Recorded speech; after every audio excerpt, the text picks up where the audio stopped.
All right, we welcome the Bethel University Royals, Coach Gretchen Hunt, to the post-game press conference after their second round loss in 3 sets to CMS. Coach Gretchen Hunt, can you give us your opening statement and then introduce your players to us, please? So I have with me our players who stayed for a 5th year today. I have Allie Fauth and I have Riley Forshee. And we have been thinking a lot this week about our players who maybe would have been here with us last year and that aren't. And I think teams all over the country, I'm sure it's the same for CMS that we just played, a lot of teams at this regional who are maybe thinking about players that were in practices with them last year that never had this opportunity. So we are not treating today as ordinary. It's a really special day to be able to play in the championships this season and to have this, and we have teammates who would have maybe been with us if we had this opportunity last year. So we're thinking about them today, and these two are pretty special that they stayed for a 5th year. We wouldn't be where we are today without them staying and taking one more shot with us. So that's who I brought with me today. All right, we'll open it up to questions back here. Ladies, you guys made the, probably hard decision to come back for a 5th year.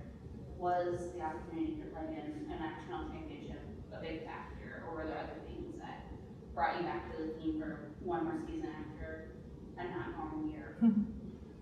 I think that, I just last year couldn't really, wasn't okay with the closure that I had, and I actually had an opportunity to go back to grad school, and I am pursuing counseling, which is something that I wanted to do anyway, so it ended up kind of working out really well for me. But I think ultimately I couldn't end my volleyball career on the note of a game that was played in the spring and didn't honestly really matter, and I knew that our team had a lot of potential, so that was a big factor too, and I wanted to be a part of it, and I wanted to contribute in any way I could, so it's kind of why I came back.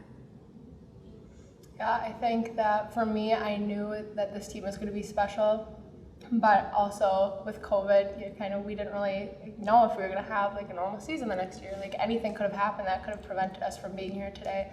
But I was financially able to, and academically able to, and physically able to, and I knew that I personally would have regretted not taking it and just kind of having a higher year for myself personally, off the court as well.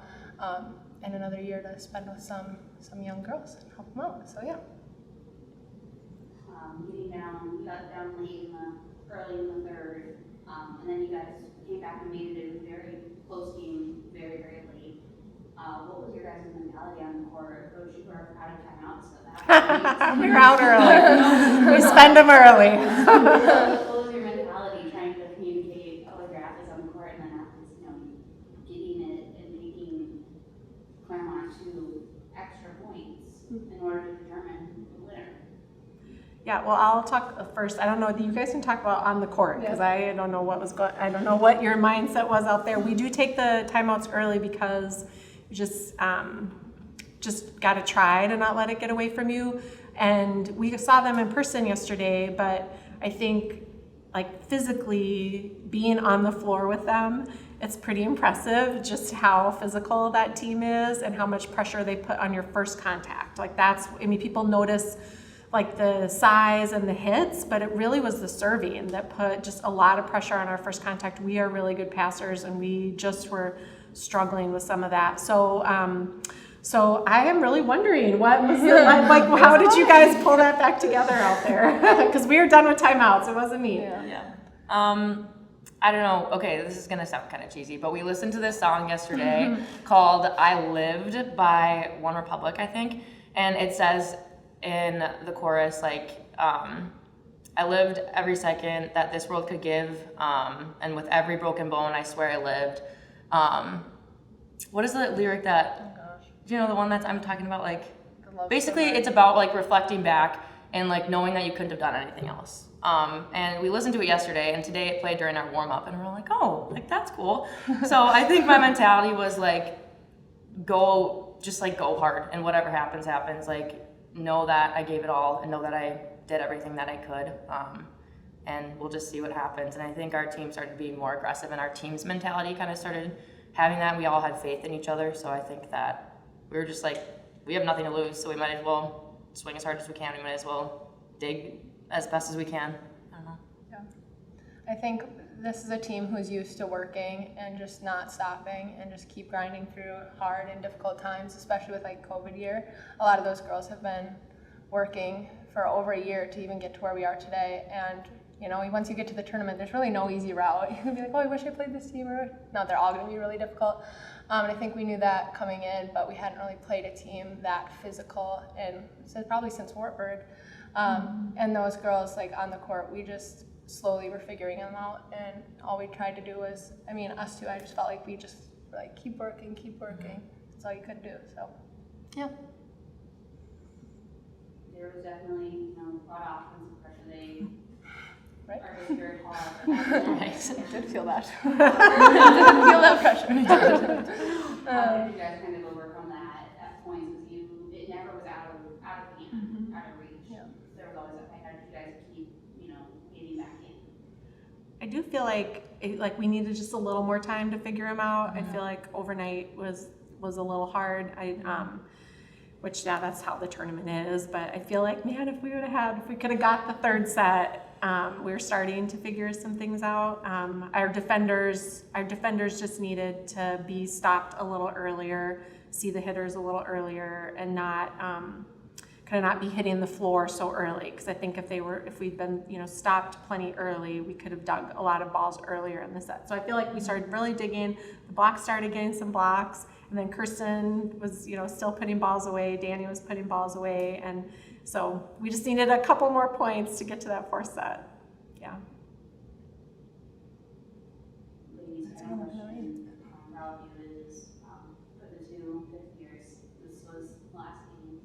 What are you going to take away, as your memories? And then Coach, what are you going to take away from the season and looking ahead towards next? Yeah, you go first. Okay. Sorry, I just gotta think. This is a big question. I think that you have those seasons and you have those teams that you look at a team play and you're like, oh man, they're really good. There's no way we can beat them. You kind of think that. But this year, I think no matter what team we saw, we never thought, oh, we can't beat them. We're gonna lose. We never thought that. And I think in life, there's going to be things that are going to be difficult, and there's going to be times when you want to look at a task or want to look at a job opportunity or want to look at a goal or a dream that you have and think, I can't do that. But I think this team and this season taught me that you can, and that kind of shifted my mentality on anything that I do now and kind of going forward, how I live my life. I want to keep that mentality and keep believing that I can do whatever task is at hand, even if it seems difficult, even if they're 6'4" and I'm 5'8". So. I think for me, I think the last 2 years especially have been very formative for my experience at Bethel Volleyball. Just going through that COVID year with a team, and everyone's going through something, whether it's mental health, whether it's illness, whether it's injury, whether it's academics or social isolation, going through struggles with the people I just hold so close to my heart. It was really impactful.